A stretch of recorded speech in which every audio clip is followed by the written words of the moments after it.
चलो विद्यार्थी मित्रों, आज આપણે વિદ્યુત વિભાજન એટલે એમાં વિદ્યુત ઊર્જાનું રાસાયણિક ઊર્જામાં રૂપાંતર થાય છે। વિદ્યુત ઊર્જાનું રાસાયણિક ઊર્જામાં રૂપાંતર કરવા માટે આપણને જે પદાર્થ જોઈએ છે એ પદાર્થને આપણે શું કહેવાય, વિદ્યુત વિભાજ્ય। અને આ વિદ્યુત વિભાજ્યની જે આ સિદ્ધાંતની પ્રક્રિયા છે એને ઇંગ્લિશમાં આપણે કહીએ તો એને ચાર્જિંગ પ્રક્રિયા કહેવાય। સૌથી વધારે વિદ્યુત વિભાજન આપણે જે ઢોળ ચડાવવા માટે, એક ધાતુ પર બીજી ધાતુનો ઢોળ ચડાવવા માટે, ઓછી સક્રિય ધાતુ પર વધુ સક્રિય ધાતુનો ઢોળ ચડાવવા માટે અને વિવિધ જે કેમિકલો છે એના નિર્માણ માટે, ઉત્પાદન માટે જે છે એ વિદ્યુત વિભાજન પ્રક્રિયાનો ઉપયોગ થાય છે। તો આજે આપણે સાંદ્ર NaCl એટલે મીઠાનું જલીય દ્રાવણ, આપણે એને બીજી ભાષામાં કહીએ તો એ દરિયાનું પાણી અથવા તો એને લવણ જળ કહેવાય, અથવા તો ક્ષારીય જળ કહેવાય, અથવા તો સેલાઇન વોટર કહેવાય। આનું નામ 3 ભાગમાં આવે છે અને ધોરણ 10, 11 અને 12 ત્રણ ધોરણોમાંની અંદર આ વસ્તુ આવે છે। અને વિદ્યુત વિભાજન પ્રક્રિયા એ સાદી પ્રક્રિયા ધોરણ 9ની અંદર, 8ની અંદર આવી ગઈ છે। હવે આપણે જે છે સાંદ્ર NaClનું જે વિદ્યુત વિભાજન છે એમાં વિદ્યુત વિભાજનની અંદર જે છે આપણે મેઇન શું જોઈએ છે, સાંદ્ર NaClનું દ્રાવણ। એને આપણે, મેં તમને કીધું દરિયાનું પાણી પણ લેવું હોય તો લઈ શકાય।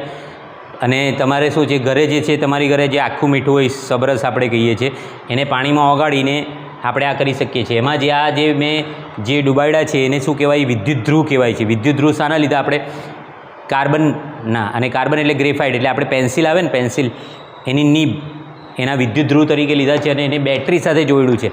અને એનોડ જે છે એ પ્લસ વિદ્યુત ધ્રુવ તરીકે વર્તે છે અને કેથોડ જે છે એ માઇનસ વિદ્યુત ધ્રુવ તરીકે વર્તે છે। NaClની અંદર આપણે ફિનોપ્થેલિન પણ નાખ્યું છે અને ફિનોપ્થેલિન જે છે એ NaCl સાથે કોઈપણ પ્રકારનો રંગ આપતો નથી, જે આપણે જોઈશું। અને એ દરમિયાન એનોડ પર Cl માંથી Cl2 આવ્યો અને કેથોડ પર Na+ ની જગ્યાએ પાણીનું રિડક્શન થઈને પાણીમાંથી હાઇડ્રોજન અને OH- બનશે। અને જે OH- બને છે એ જે Na+ પ્રક્રિયામાં ભાગ નથી લેતો એની સાથે OH- પ્રક્રિયા કરીને શું બનાવશે, NaOH બનાવશે। અને જે NaOH છે એ કોણ છે, બેઝ છે। એ કેવો પ્રબળ બેઝ છે, અને પ્રબળ બેઝ NaOH સાથે આપણે પ્રક્રિયા કરીએ તો એ NaOH સાથે ફિનોપ્થેલિન કયો રંગ આપશે, ગુલાબી રંગ આપશે। મીઠું એ તટસ્થ છે, મીઠું NaCl એ તટસ્થ છે, એટલે ફિનોપ્થેલિન એની સાથે કોઈ પણ પ્રકારનો રંગ આપતો નથી। અને એ હાઇડ્રોજન જે ઉત્પન્ન થશે એના પરપોટા તમને પ્રેક્ટિકલ દરમિયાન તમને જોવા પણ મળશે અને હું તમને બતાવું છું આના પરથી। વિદ્યાર્થી મિત્રો, આ જે છે સોડિયમ ક્લોરાઇડ, આપણે જે મીઠું આવે છે તે હવે આ કેમિકલ લેબમાં અને જે અમે વાપરીએ છીએ તે સોડિયમ ક્લોરાઇડ છે। આ એનું થોડું દ્રાવણ બનાવવાનું છે, આપણે સાંદ્ર જલીય દ્રાવણ બનાવવાનું છે, એટલે જ્યાં સુધી ઓગળે નહીં ત્યાં સુધી નાખવાનું છે। અને ત્યારબાદ એની અંદર 2 થી 3 ટીપા આપણે ફિનોપ્થેલિન નાખશું। ફિનોપ્થેલિન મેં તમને કીધું અહીંયા કે ફિનોપ્થેલિન જે છે એ NaOH સાથે ગુલાબી રંગ આપશે।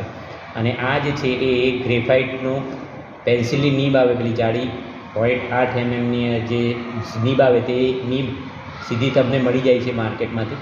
અને આ જે છે એ બેટરી, તમે બેટરીની જગ્યાએ પેન્સિલ સેલ પર તમે ઘરે વાપરવું હોય તો વાપરી શકો, પણ એટલી પાવરફુલ તમને ખબર નહીં પડે કે એમાં શું થાય, કારણ કે ફિનોપ્થેલિન તમારી પાસે ઘરે હોતું નથી। હવે જે આપણે જે છે આમાં NaCl નાખીને એનું સાંદ્ર જલીય દ્રાવણ બનાવશું।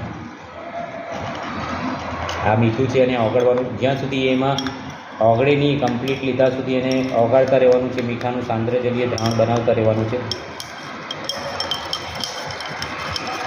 જ્યાં સુધી મીઠું ઓગળવાનું બંધ નહીં થઈ જાય ત્યાં સુધી આપણે મીઠું ઉમેરતા રહેવું પડશે।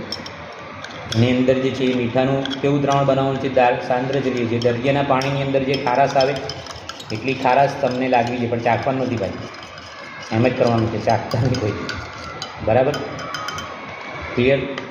એટલે ઘરે પણ આ જે મીઠું છે એ કેમિકલી બનાવેલું હોય છે, એટલે આપણી ઘરે આવે છે ખાવાનું મીઠું એ અલગ પ્રોસેસથી બનેલું હોય, ને આ જે છે એ કેમિકલી હોય છે, એટલે આ જે છે એ મીઠું આપણાથી ચખાય નહીં, ધ્યાન રાખવું। હવે આપણે જે સાંદ્ર NaClનું જલીય દ્રાવણ બની ગયું છે તેમાં આપણે ધીમે રહીને 2 થી 3 ટીપા ફિનોપ્થેલિન નાખશું। તમે જોઈ શકો છો કે ફિનોપ્થેલિન નાખવા છતાં એની અંદરનો કોઈ કલર ચેન્જ થયો નથી, સેમ ટુ સેમ છે। તમને મેં કીધું પહેલાં કે ઘરના મીઠાની પણ થી યુઝ કરી શકો સબરસની અંદર, પણ એ સબરસની અંદર જે છે તમારે ચાખવું હોય તો ચાખી શકાય, પણ એ ઘરનું મીઠું હોવું જોઈએ। હવે આની અંદર જે આ ગ્રેફાઇટનો સળિયો દુબાડો, હવે આમાંથી એનોડ કયો કેથોડ કયો ખબર કેવી રીતે પડે, તમે નાખશો પછી ખબર પડશે અહીંયા કયો। અને 2 સળિયાઓ એકબીજા સાથે મર્જ થવા જોઈએ નહીં, 2 સળિયાઓ મર્જ થવા જોઈએ નહીં। હવે જો હું અહીંયા સ્ટાર્ટ કરું છું વિદ્યુત પ્રવાહ.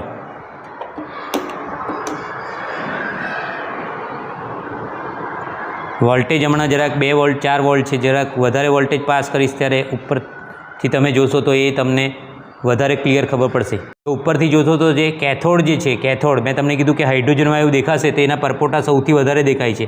આ બાજુ ક્લોરિન વાયુ છે અને જે હાઇડ્રોજન વાયુ દેખાય છે એ ધીમે રહીને જે છે ફિનોલ્ફથેલિન સાથે શું કરશે, ગુલાબી રંગ આપશે. તમને નહીં દેખાય તો આપણે 2 ટીપા આપણે ફિનોલ્ફથેલિનના નાખીએ તો જો દેખાય છે હમણાં ગુલાબી રંગ કેથોડ પર તમે જોઈ શકો છો અહીંયા કે NaOH તો ઉત્પન્ન થયું, એની સાથે જે છે એ ફિનોલ્ફથેલિન સાથે શું આપે છે, ગુલાબી રંગ આપે છે. દેખાયા ગુલાબી રંગ? એ ગુલાબી રંગ શું બતાવે છે કે હાઇડ્રોજન વાયુની સાથે સાથે જો હાઇડ્રોજન વાયુ હલકો છે અને હલકો વાયુ હોવાથી ઝડપથી નીકળે છે. ક્લોરિન વાયુ કેવો છે, ભારે છે. અહીંયાથી ક્લોરિન વાયુ પણ દેખાય છે, બરાબર. અને આ જે બનશે એ જલીય દ્રાવણ HClનું જલીય દ્રાવણ બનશે, તમે જોઈ શકો છો. અને NaOH એટલે પાછું તટસ્થીકરણને NaClને પાણી જ બનાવી દેશે. પણ જો ફિનોલ્ફથેલિન સાથે જો કેથોડ પર તમને ગુલાબી રંગ જોવા મળશે, કેથોડ પર દેખાય છે અહીંયા. આ હાઇડ્રોજન વાયુને તમે ઊંધી કસનળી કરીને પણ તમે લઈ શકો છો. અહીંયા ઊંધી કસનળી કરીને પણ તમે અહીંયા લઈ શકો છો. અને એ જે છે એ હાઇડ્રોજનને ભેગો કરીને તમે બલૂનમાં ભરીને તમે કરી શકો છો.